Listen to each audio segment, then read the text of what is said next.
Halo sahabat perempuan dan anak, bertemu lagi di podcast apa? Sahabat perempuan dan anak bersama saya Nabila Isma. Seperti biasa, kita akan membahas berbagai macam topik-topik yang menarik dari mulai isu terkini, edukasi hingga tokoh inspiratif. Nah, kali ini kita akan membahas isu yang kayaknya udah sering banget kita bahas nih di podcast apa tentang parenting. Tapi dari sisi yang berbeda. Biasanya kita mengundang tokoh inspiratif, seorang ibu yang memang berperan penting dalam proses parenting dalam keluarga. Tapi kali ini kita menghadirkan seorang ayah yang kayaknya kita sama-sama sepakat deh kalau peran ayah juga nggak kalah penting di dalam keluarga. Ini dia ada Mas Aryo, co-founder dari Parent Talk. Apa kabar Mas? Baik, alhamdulillah. Apa kabar Nabila? Baik, alhamdulillah. Kalau sebelumnya kita sudah menghadirkan Mbak Nucha di sini ya. Nah, sekarang kita lihat dari perspektif seorang ayah yang sama-sama memiliki pastinya peran yang penting juga di dalam keluarga, yang kadang mungkin luput, tapi sebenarnya justru perannya tuh nggak kalah penting untuk menciptakan keluarga yang harmonis, anak-anak yang juga terdidik dengan baik. Nah, latar belakangnya adalah Mas Aryo ini sekarang bersama-sama Mbak Nucha juga di Parent Talk, kemudian juga membuat konten seputar dengan parenting, terutama peran ayah. Apa sih Mas yang latar belakangi akhirnya memutuskan untuk membuat konten tentang peran ayah, karena kan ini jarang banget dibahas deh. Aduh, sebenarnya sih aku nggak pernah bilang merencanakan untuk menjadi bikin konten untuk ayah, karena aku mulai bikin konten udah belasan tahun lalu. Berawal dari teknologi. Aku review teknologi, gadget, handphone, smartphone sampai tablet semuanya itu ya. Tapi gini, mungkin mundur sekitar 6-7 tahun lalu di saat mengandung anak kedua istriku. Dia di rumah dan ingin berbagi keresahannya sebagai ibu lah. Jadi lahirlah Parent Talk dengan segala macam naik turunnya. Hadir kita masih di tahun ke-7 ini, dan memang aku support dari hari pertama. Aku merasakan jadi ayah itu sesuatu yang udah lama sebenarnya aku pengen, bahkan sebelum menikah gitu. Jadi kayaknya gue pengen deh punya anak, pengen itu, tapi nggak tahu kenapa gitu. Jadi kan kita punya anak tuh kayak culture-nya adalah habis nikah langsung punya anak, tapi nggak pernah mempertanyakan sendiri mau apa ya punya anak ini, karena betul. Apa ya. Jadi kita bergerak berdasarkan mungkin budaya, agama atau apapun itu yang bikin kita agak otomatis hidup gitu. Abis nikah, nikah punya anak. Nah, di saat akhirnya punya anak pertama yang aku dan Nucha itu nggak mudah, jadi kita ada proses programnya segala macam, itu merasakan nih yang aku mau aja nggak mudah ternyata, nggak kayak tinggal 1, 2, 3 anak gitu. Tapi ternyata perjuangannya agak sulit, dan termasuk sesudah punya anak akhirnya dapat setelah 3 tahun berprogram, akhirnya dapat itu juga banyak banget hal yang kita gini toh punya anak. Ternyata ganti popok begini toh. Aku aja belum pernah gendong bayi baru lahir yang misalnya umurnya di bawah sebulan. Yang pertama adalah anakku. Jadi selama aku punya anak, mungkin sekitar di umur 30 gitu, aku gendong, gini ya rasanya. Karena sebelumnya nggak berani. Sebelumnya walaupun ingin punya anak, tapi gendong anak tuh nggak berani. Terus banyak hal-hal seperti, gini tuh rasanya kalau anak sakit. Itu beratnya kerasa, rasanya tuh lebih berat daripada diri sendiri yang sakit. Terus banyak banget hal-hal yang kayak istriku alami, menyusui, banyak banget halnya yang kayak ini kok kita baru sadar kayak nggak ada ya tempat orang untuk belajar tentang parenting. Nggak ada sekolahnya. Di sekolah nggak ada subjeknya. Betul. Tentang parenting itu. Yang ada kita tahu dari orang tua, mungkin tahu dari buku. Makanya sekarang kita banyak tahu dari social media, dari influencer segala macam. Tapi dulu tuh nggak banyak seperti itu. Boleh dong kita coba share pengalamannya waktu itu dari blog aku sendiri yang awalnya adalah blog teknologi. Waktu itu masih di Blogspot. Awalnya blog teknologi, aku coba akhirnya perjalanan kita yang seluk-beluknya agak sulit waktu itu mendapatkan keturunan, kita share dalam bentuk tulisan saat itu. Mungkin belum video, belum podcast, kita dalam bentuk tulisan. Dan sepertinya tulisan itu tersebar kemana-mana, agak viral pada zamannya. Sampai ya kita tahu zaman itu viral mungkin bukan dari TikTok atau apa, tapi lebih karena ternyata saudara ada yang baca nih. Betul. Udah di-share di grup BBM dulu, BBM keluarga tuh udah di-share. Segitunya ya, ternyata ngebantu banyak orang. Ternyata ini hal-hal seperti ini tuh bisa ngebantu banyak orang. Oke, kita share lebih banyak lagi. Aku pelan-pelan share. Aku tetap banyak share tentang teknologi, tapi ternyata banyak share tentang parenting itu juga ngebantu orang. Parenting, relationship, dan semuanya lah. Karena parenting itu bukan cuman ukuran kepala anak berapa atau berat badan berapa itu penting, tapi ternyata di balik itu juga banyak yang sama pentingnya. Nah, termasuk artinya kenapa blog itu aku rame karena mungkin memang lebih jarang yang berbagi adalah bapak-bapak. Iya, betul. Banyak yang berbagi cerita adalah dari sisi perempuannya, perjalanan perempuan. Sedangkan di bapak-bapak itu hampir nggak ada yang share. Waktu itu aku ingat baru aku lewat blog, terus Dr. Ferdi Riva juga tentang perjalanan trying to conceive-nya. Begitu aku share, ternyata oh gitu tuh. Oh, ada yang sampai udah mau menyerah akhirnya nyoba lagi. Ada yang sampai baru tahu oh gitu toh ternyata prosesnya ada yang lewat A, lewat B, dan nggak ada satu jenis proses yang pas buat semua orang. Betul, udah pasti setiap orang ada perjalanannya beda-beda, badannya beda-beda, segala macamnya beda-beda. Jadi dengan beberapa program yang kita lalui itu orang tuh jadi pengen jadi tahu A, jadi tahu B, jadi tahu C. Oh ternyata gitu. Jadi yang memang kekurangan di Indonesia itu saat itu adalah orang yang berbagi, terutama dari sisi bapak-bapaknya. Ya bapak-bapak kan dikenal sebagai yang mungkin ada yang mendem, ada yang nggak mau cerita, ada yang kalau cerita sama istrinya nanti dianggap dia lemah, betul. Atau istrinya nggak tahu, nggak ngerti mau diceritain kayak gimana, atau malah bikin istrinya panik, bisa aja. Nah itu beberapa alasan-alasan ya bapak-bapak susah. Makanya aku sebenarnya tidak berniat ke arah situ, tapi karena merasakan dampaknya, aku melanjutkan gitu. Jadi sebenarnya alasan awalnya justru personal banget ya, berawal dari pertanyaan-pertanyaan yang kayak ternyata ngurus anak tuh nggak hanya sekedar melahirkan, terus ngurus pendidikannya gimana segala macam, tapi ternyata banyak hal yang harus dipertimbangkan sampai akhirnya terjadilah fokus di bidang parenting ini. Dan dari sisi ayah yang menurut aku memang jarang banget, dan benar sih kebanyakan mungkin menganggap bahwa ini tuh tugas ibu gitu kebanyakan. Ketika ayah biasanya banyaknya cari nafkah, setelah itu selesai gitu kan. Dan ini menarik banget buat aku. Nah, dari pengalaman Mas Aryo sendiri, karena kan balik lagi ya, tadi kita bilang ternyata parenting tuh pengalaman yang setiap orang akan berbeda-beda gitu kan. Setuju. Akan ada penyesuaiannya masing-masing. Tapi untuk Mas Aryo sendiri bagaimana akhirnya Mas Aryo merasakan mungkin dari pengalaman sebelumnya ketika menjadi seorang anak sampai sekarang punya anak, peran adanya seorang ayah dalam membantu emosional dan tumbuh kembangnya anak itu seperti apa? Jadi mulai dari mungkin pengalamanku pribadi, aku milenial yang orang tuanya mungkin banyak milenial merasa bahwa kebanyakan mungkin lebih ngerasa deketnya sama ibu daripada bapaknya. Tanpa menyalahkan generasi sebelumnya, bapakku dan generasinya itu lebih karena taunya cuman itu. Terbaik yang dia bisa lakukan adalah cari nafkah, ya tetap pulang ke rumah, tetap setia, tetap mencoba main sama anaknya, tapi udah nggak tahu tuh cara komunikasi yang benar dengan anaknya seperti apa. Apakah ini waktunya anakku untuk dipeluk? Apakah waktunya anakku untuk dihargai dengan dipuji? Atau apakah cara marahin yang benar gimana sih? Nah hal-hal seperti itu mungkin bapakku nggak dapet gitu ya. Tapi dia memang menjalankan kewajibannya sebagai kepala yang keluarga, dia tahu, punya mencari nafkah segala macam tuh beres tuh. Tapi udah dia merasa beres, aku nggak ngerasa kedekatan itu, karena merasakan bapakku tuh ada dan tiada, gitu. Ada, hadir, dia nggak pernah dia menafkahkan, tapi kok rasanya aku nggak deket. Aku nggak ngerasain dipeluk, aku nggak ngerasain, dia bangga sama aku, yang hal-hal seperti itu. Padahal mungkin baru belakangan aku menyadari betapa pentingnya ayah aja dengan caranya masing-masing tuh hadir di pernikahan. Terus juga aku banyak menyadari sejak Parent Talk ini bahwa anak itu nggak mungkin tumbuh. Pokoknya gini, minimal orang sering bilang it takes a village to raise a child.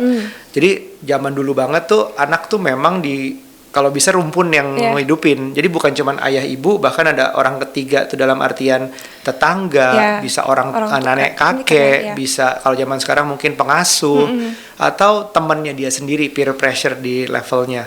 Nggak mungkin anak akan bukan nggak mungkin ya aku bilang ya, tapi lebih karena akan lebih sulit kalau cuman satu orang yang atau cuman bahkan bapak ibu aja belum cukup untuk membesarkan anak selengkap mungkin. Jadi bapakku tuh secara tidak sadar dia juga menaruh dampak yang luar biasa. Gimana dia ternyata mengajari bagaimana rasanya untuk tidak bisa ngomong. Makanya aku mungkin dia ada kesulitan untuk mencurahkan isi hatinya atau sebenarnya perasaannya seperti apa, sehingga ngedrive aku gitu toh. Jadi aku harus belajar kayak sekurang-kurangnya apapun orang tuamu itu bisa jadikan yang pelajaran juga untuk kitanya. At least kita nggak ngelakuin apapun yang dia ternyata kurang baik, kita balik gitu. Jadi setelah berjalan sekarang anakku umur 9 tahun sama 6 tahun, hampir 9 sama 6, merasakan bahwa iya, aku ngerasain kok gimana rasanya jadi bapak tuh susah cerita. Aku ngerasain kok dimana aku entrepreneur, istriku yang waktu itu di kantoran atau di saat dia di rumah pun obrolannya tuh agak oke, berarti kalau obrolan kantor agak sulit nih. Kita ngobrolin yang kita sama-sama tahu aja. Terbalik, termasuk sama istriku juga di saat dia ngobrolin rumah, aku nggak bisa merasakan nih full time di rumah seperti apa. Jadi ada diskoneksi di situ.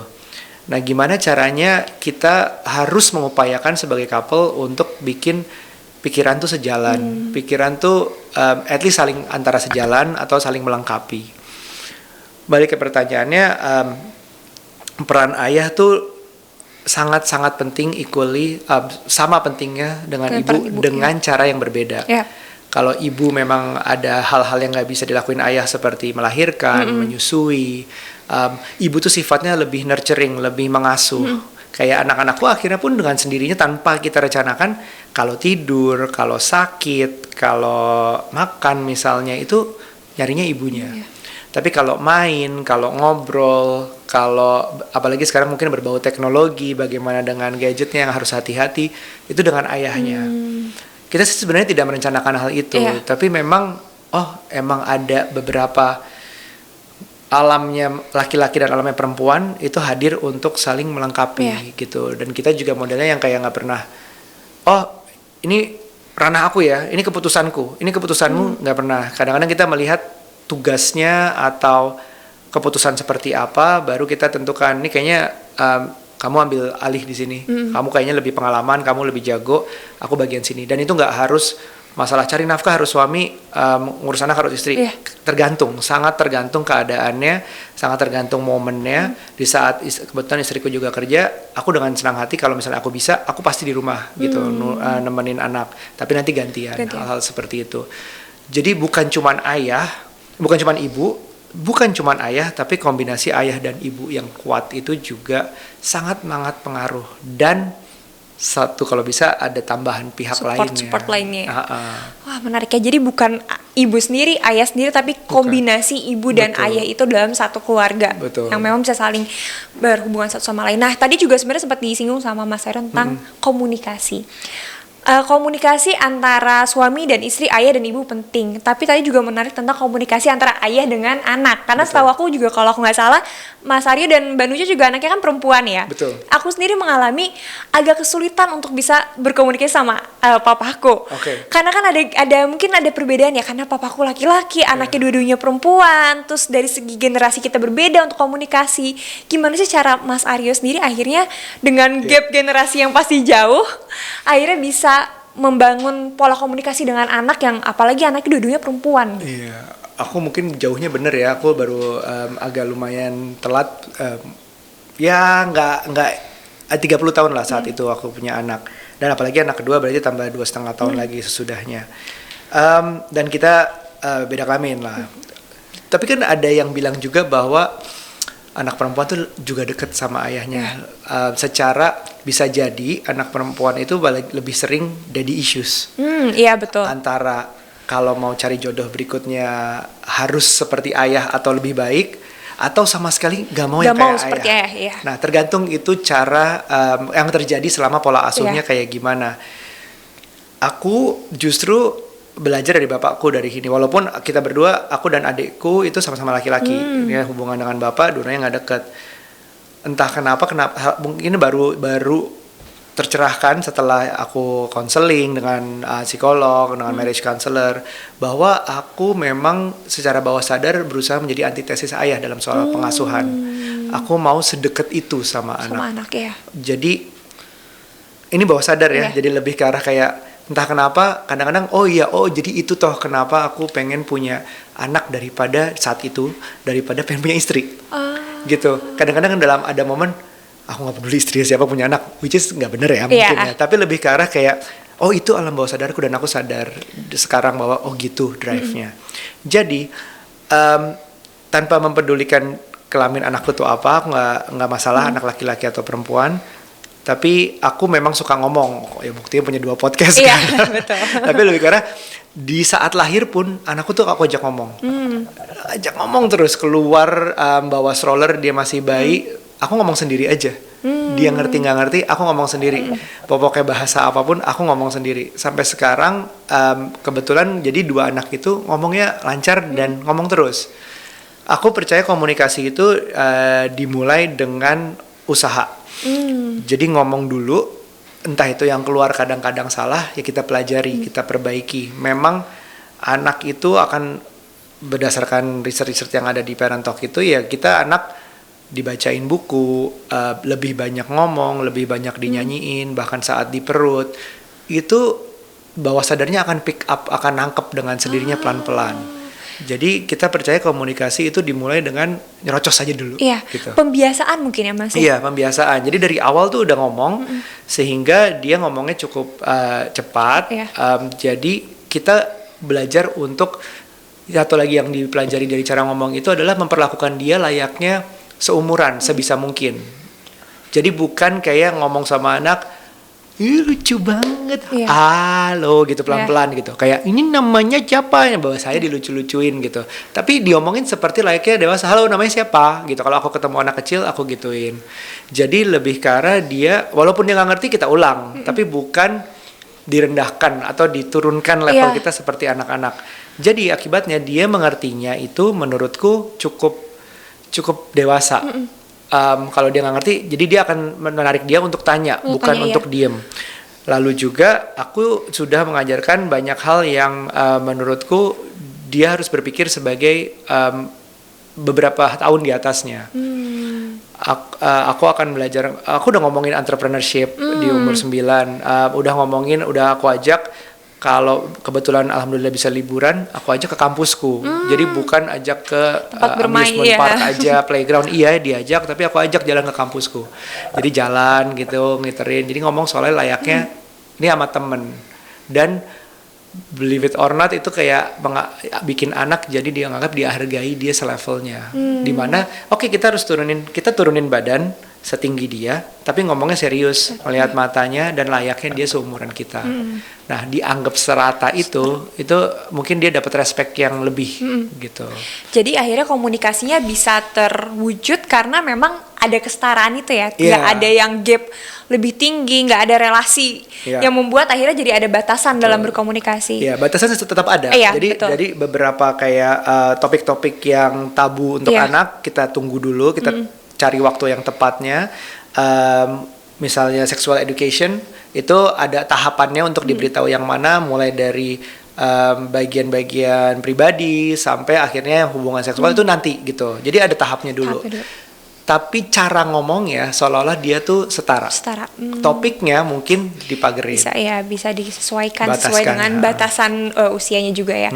Nah, tapi sebenarnya yang menjadi tantangan juga menurut aku pribadi dalam halnya parenting, terutama adanya peran ayah adalah pandangan kali ya. Sosial, kehidupan sosial, kebiasaan-kebiasaan yang selama ini memang terjadi di lingkungan kita ya. Kayak tadi balik lagi, kalau ayah itu tidak boleh terlihat lemah di depan anaknya.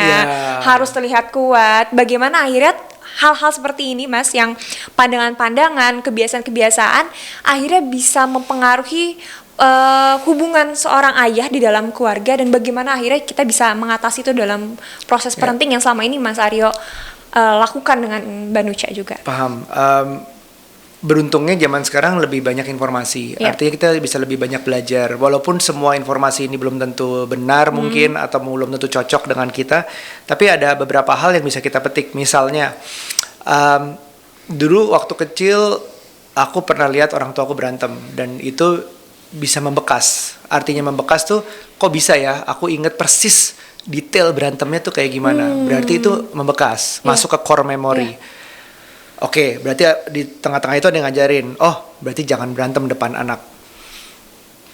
dipikir-pikir ada baiknya, tapi nggak 100% cocok juga. Karena dengan nggak berantem depan anak, apakah artinya setiap berantem tuh diumpetin? Iya. Apakah tetap berantem? Bahkan berantemnya lebih gila lagi kalau nggak di depan anak. Ya. Itu juga nggak baik gitu. Yang kita pelajari terakhir adalah berantem itu tentunya jangan sampai kelewatan seperti itu KDRT misalnya. Tapi yang bisa ditunjukkan ke anak adalah bapak ibu tuh nggak sempurna. Bapak ibu tuh ada beda pendapat, ada argumen, dan itu boleh dilakukan depan anak selama argumennya sehat. Yeah. Beda yang satu mau makan A, yang satu mau makan B, tunjukin aja. Terus tunjukin kenapa? Karena yang ini mahal, karena yang ini murah, karena ini enak, ini nggak enak. Nggak apa-apa, itu debat nggak apa-apa. Syaratnya selain itu tidak boleh terlewati, maksudnya kelewatan, tapi juga harus diselesaikan di depan anak. Jadi punya solusinya di depan anak, bahwa orang tuaku ini dia manusia, nggak sempurna, bisa salah, tapi bisa menyelesaikan. Tapi tahu cara menyelesaikannya seperti apa. Itu salah satu hal yang aku pelajari dari zaman sekarang. Parenting tuh pola asuh tuh berkembang terus. Terus kita juga bisa belajar kenapa bapakku itu sulit mengemukakan perasaannya, adalah nggak tahu caranya. Contoh kita dari dulu nggak pernah tahu yang namanya 5 love languages. Yeah. Bahasa cinta. Jadi kayak gimana caranya paling cocok dia mengungkapkan perasaannya. Kayak sekarang pun aku udah bisa melihat anakku itu seperti apa. Anakku yang pertama itu adalah physical touch. Dia kalau tidur harus dipegang dulu, harus dipeluk. Dia kalau udah nyaman sama orang, kenalannya bukan salim, bukan tos, tapi peluk. Kalau udah nyaman. Oke, berarti dia suka dipeluk, udah jelas. Anakku yang kedua, receiving gift. Padahal aku pikir awalnya aku pikir, ini emang anak kecil minta mainan aja nih terus nih. Tapi ternyata mainan yang dia minta langsung dia kasihin temennya. Atau nggak dia bikin sesuatu dia kasih temennya. Jadi bagian dari receiving gifts sesuai dengan yang kita mengerti adalah bukan cuma senang menerima hadiah, tapi juga suka memberikan hadiah. Bentuk dia menunjukkan cintanya adalah memberikan sesuatu. Oke, ini menarik. Jadi cara kita komunikasi adalah mengerti dulu bahasa cintanya. Baru abis itu mungkin dia bisa terbuka. Mungkin kalau ada masalah dia cerita ke kita. Hal-hal seperti itu. Jadi ya mungkin berdasarkan perkembangan zaman, keinginan kalau ada orang tua di luar sana pasangan yang mau belajar, itu udah menurutku udah menang setengah perjalanan sih. Jadi yang dipelajari tinggal menentukan yang dipelajari cocok apa enggak, tapi kemauan untuk cari tahu, kemauan untuk belajar, entah itu dari sosial media, entah itu dari buku, entah itu dari podcast mungkin. Menurutku itu yang perlu dibangun sekarang. Dan dari pengen tahu, semoga nanti dia akan tahu dirinya sendiri masalahnya di dia tuh apa sih. Terus mau terbuka, terus mau entah itu terbuka ke pasangan atau ke expert, tapi mau terbuka.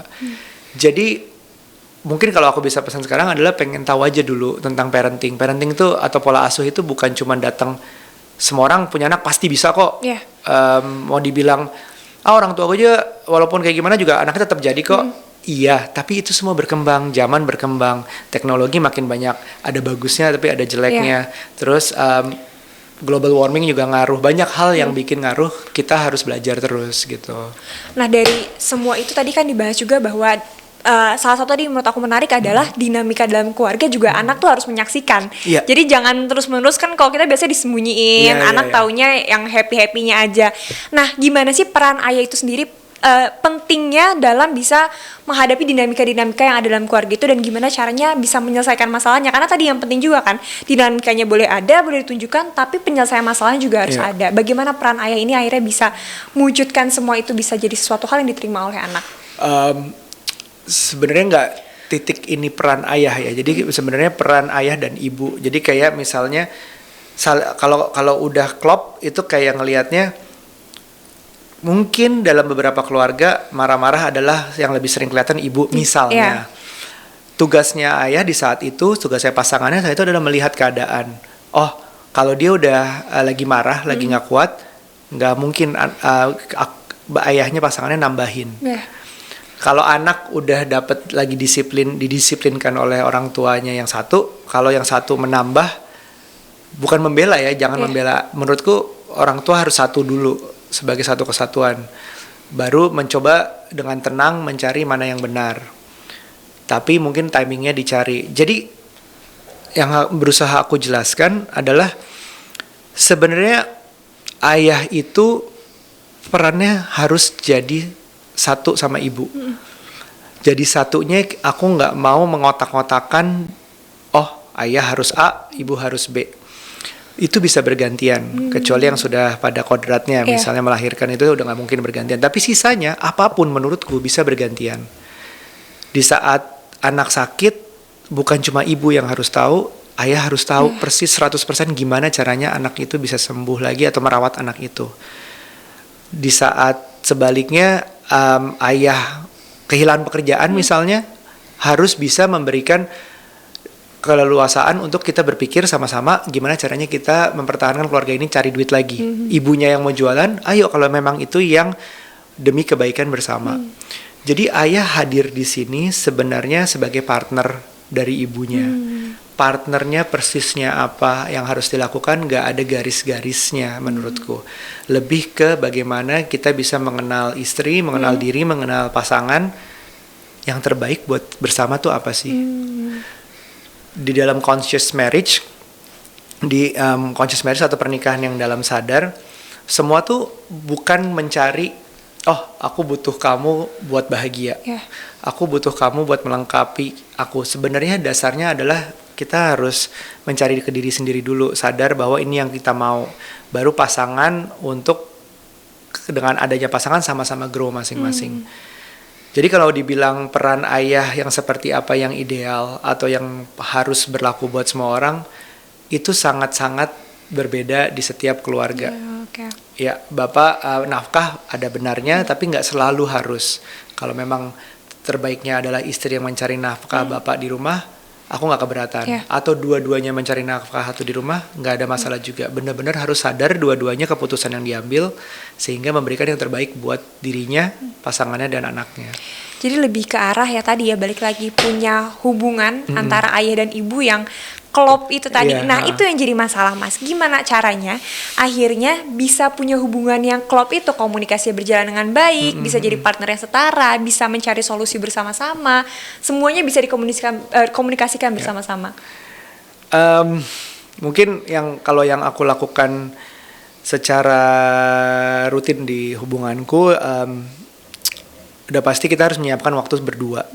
Walaupun anak udah 2, tapi harus ada waktu berdua. Dalam bentuk apapun, kita nyebutnya date night atau apapun, mau itu cuma ke minimarket beli sesuatu atau itu mau makan malam romantis, apapun itu lebih ke arah butuh waktu berdua. Karena hidup itu harusnya berkeluarga ya tetap dengan pasangan. Anak itu bagian dari keluarga, bukan seluruhnya. Kadang-kadang orang yang punya anak tuh hidup tuh nomor 1 jadi anak. Ya, aku bisa merasakan karena ini darah daging, ini lahir, diperjuangkan, diharapkan segala macam. Memang itu akan sangat mudah mencintai anak secara alami, apalagi anak kandung, daripada mencintai pasangan. Mencintai pasangan itu butuh usaha. Bisa jadi dia datang dari background yang berbeda, sehingga hasilnya berbeda. Terus lama-kelamaan ada yang namanya manusia melihat hal yang sama terus bisa jadi bosan.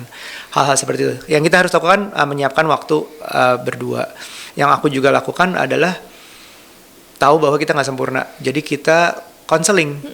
Kita bukan expertnya. Jangan pernah menganggap pasangan itu expert juga. Kita bisa bercerita apapun ke pasangan, tapi jangan harap pasangan bisa menyelesaikan semua masalah.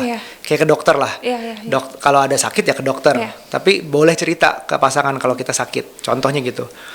Jadi konseling ini walaupun ada masalah nggak ada masalah, kita harus rutin kalau aku. Setahun sekali atau setahun 2 kali datang aja ke counselor marriage untuk tahu, untuk cerita. Kalau nggak ada masalah dengan pasangan, mungkin masalah dengan orang tua, mungkin masalah dengan anak, mungkin masalah dengan keuangan, mungkin masalah bersama. Tapi pasti kita butuh bantuan yang ahlinya gitu. Jadi mengakui itu semua. Terus aku juga ngerasa kita belum sempurna, udah pasti. Yang orang sering sebut pasangan ini tuh couple goals, kita suka berpikir agak sedikit twisted dengan couples itu harus punya goals. Setiap pasangan harus punya tujuannya masing-masing. Ada yang dalam prosesnya tujuannya punya anak, udah dapat. Ada dalam prosesnya lagi tujuannya bisnis bersama misalnya. Ada punya tujuan lagi bikin rumah atau pindah negara atau apapun itu. Jadi tujuannya pasangan itu layangkan partner kan, kalau nggak ada tahu ujungnya kemana akan kosong gitu. Jadi 3 hal itu menurutku, waktu bersama tanpa anak-anak, tetap periksa ke marriage counselor, kayak medical check up dengan physical, dengan dokter, dan terakhir punya tujuan. Itu sih. Wah, penting sih menurut aku. Tapi berarti jadinya setelah kita belajar sendiri, belajar bersama pasangan kita, kemudian menerapkan dalam hubungan juga adanya validasi dari yang memang profesional. Ketika kita ternyata membutuhkan sebuah bantuan permasalahan, kita bisa tahu dari yang memang memiliki kecakapan dalam bidang itu juga jadi penting. Setuju. Nah, ini menarik sekali sebenarnya tentang peran ayah, cuman karena kita terbatas dalam waktu. Waduh, sayang sekali. Jadi nanti mungkin kalau mau tahu lebih lanjut bisa langsung cari di Parent Talk ya, Mas ya. Karena Instagramnya ada di Instagram, di YouTube juga bisa cari tahu lebih banyak. Aku juga udah nonton beberapa videonya Mas Aryo dan Mbak Nucha yang obrolan santai yang selalu berdua itu membahas tentang kehidupan rumah tangganya. Jadi bisa tahu lebih banyak di sana tentang peran ayah itu sebenarnya seberapa pentingnya. Cuma untuk menutup, boleh dong Mas kasih pesan untuk ayah-ayah di luar sana, berhubung kita akan menyambut Hari Ayah Nasional. Kira-kira apa pesan untuk ayah di luar sana agar bisa hadir dalam keluarganya? Oke, untuk para ayah atau bapak-bapak di luar sana, kadang memang berat ya untuk segala ada masalah di kehidupan kita, entah itu keuangan, entah itu masalah pribadi lainnya, entah itu di kantor, di rumah, di pertemanan, atau anak sendiri, itu berat. Tapi tahap pertama yang mungkin dilakui adalah mencoba terbuka. Terbuka itu menurutku bukan berarti lemah. Berani menunjukkan vulnerability atau berani menunjukkan kelemahan justru adalah kekuatan. Caranya gimana mungkin akan berbeda-beda. Tempatnya di mana atau yang berbagi ke siapa itu juga beda-beda. Memang nggak harus semuanya diceritakan ke pasangan kalau misalnya memang itu akan merugikan pasangan misalnya. Kita bisa punya tempat mengeluarkan sendiri. Cuman harus hati-hati dengan pada tempatnya, waktunya, dan macam-macamnya. Intinya coba sadar diri akan masalah dalam masing-masing dan coba diurai, diselesaikan pelan-pelan. Dengan pertama mungkin dikeluarin aja dulu. Gitu. Dan menjadi ayah yang terbuka dengan berbagai macam hal, dan akhirnya bisa hadir dalam keluarga, memberikan peran yang bermakna untuk istri, anak, dan keluarga secara keseluruhan. Terima kasih banyak Mas Aryo Nabila untuk hadiran ini. Teman-teman sahabat perempuan dan anak, mungkin yang penasaran juga bisa nonton episode podcast apa yang kita ngobrol bareng sama Mbak Nucha. Jadi ini satu pasangan ada di podcast apa. Jadi mungkin ibunya bisa nonton podcastnya Mbak Nucha, ayahnya bisa nonton podcastnya Mas Aryo. Jadi nanti juga bisa bareng-bareng nonton Parent Talk bareng-bareng setelah itu ya Mas ya. Amin, terima kasih. Terima kasih Mas Aryo sekali lagi untuk kehadirannya. Nah, sahabat perempuan dan anak, pastinya kita juga bisa berkontribusi, kita juga bisa berpartisipasi dalam membuat perubahan. Salah satunya adalah dengan apabila teman-teman melihat, merasakan atau mendengar tindak kekerasan, bisa langsung lapor di hotline Sapa 129 atau bisa via WhatsApp di 0851 129 129. Terima kasih sahabat perempuan dan anak yang sudah menyaksikan podcast Sapa episode kali ini. Jangan lupa saksikan episode-episode lainnya. Sampai jumpa.